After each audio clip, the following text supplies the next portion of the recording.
Members of the committee and Congress are thankful for your prior service to the U.S. Capitol Police and your commitment to protecting members, staff, and visitors. My priority as chairman of the Committee on House Administration is to depoliticize Capitol Police.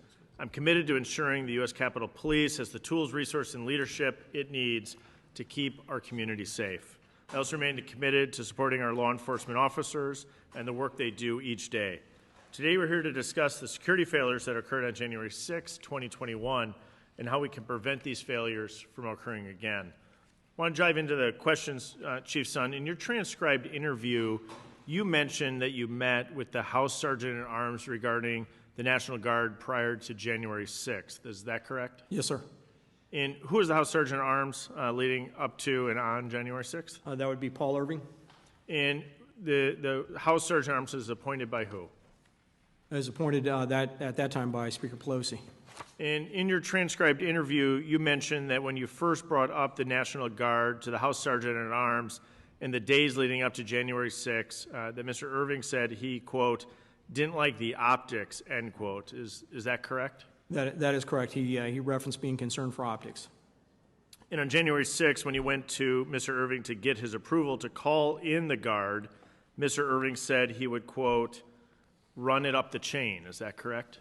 Yes, sir. That was a telephone call. I didn't see him in person when I first made that request. The House Sergeant at Arms is considered probably the most senior security official on the House side. When Mr. Irving says he has to, quote, run it up the chain, end quote, what did that mean? I took that to mean his leadership chain. And who would be his leadership chain? He's functionally the most senior security official on the House side, correct? That's his title. That's part of the title, the senior law enforcement official for the House of Representatives. But he would have been referring to the leadership team that goes up to Speaker Pelosi. So the political leadership team, meaning elected officials, not another security official. Is that your understanding? That is correct, sir. He's the top security official for the House. So running up the chain would most likely, in your opinion, is through the Speaker's office and possibly to Speaker Pelosi? That would be where it ends, yes. Okay, so let's park that there, and then let's jump to a second set here. In a press conference on January 7th, Speaker Pelosi called for your resignation on national television. Speaker Pelosi also stated that she had not talked to you since the initial breach of the Capitol. But according to your transcribed interview, you were on the phone with Speaker Pelosi a few times. Can you explain that discrepancy? Yeah, that is correct. I spoke to Speaker Pelosi 3 times that evening, and she went on national TV and said I'd never spoken to her, but I spoke to her 3 times. The three times were the first time when I went over to brief Vice President Pence at the secure location. I'd called House Sergeant at Arms Irving, told him I was going over to brief the Vice President. I was also going over to do a personal assessment of the Capitol. At that point, things were getting under control. Went over there, briefed him on when we can get them back into chambers with Mr. Irving being fully aware. He said he wanted to get Speaker Pelosi on the phone. He made a phone call from his cell phone at approximately 5:34, where I first briefed Speaker Pelosi. The second call was when I left that location.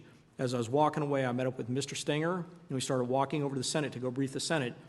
When Jennifer Hemingway, I believe it was Jennifer Hemingway, handed me the cell phone, and it was Emily Barrett's cell phone calling her, and it was Speaker Pelosi on the other line. This is my second call with Speaker Pelosi, questioning the information I'd given to Vice President Pence about when we can get back into chambers.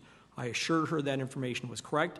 I could get them back into chambers by 7 p.m., and the call ended. That was call number 2. Call number 3 was 6:25 p.m. I was over at the Senate from the secure location, from where the Senate had been sequestered, and on a cell phone using Robert Karam's cell phone, they dialed leadership, who was over off-site at a secure location, and I briefed all of the leadership of the plans to get them back into chambers. That would have been call number 3 with Speaker Pelosi. So you didn't have 1 call, you didn't have 2 calls, you had 3 calls. So Speaker Pelosi's comments that she didn't speak to you are inaccurate. That is correct, sir. Let me shift gears and go back as it relates to the optics of bringing people up to Capitol Hill and running things up the chain of command, ultimately to the Speaker's office. Do you think Speaker Pelosi's office or Speaker Pelosi herself politicized Capitol security? I have no idea on that, sir. Okay. Any other clarifications you'd like to make as it relates to Speaker Pelosi's comments that you didn't speak to her?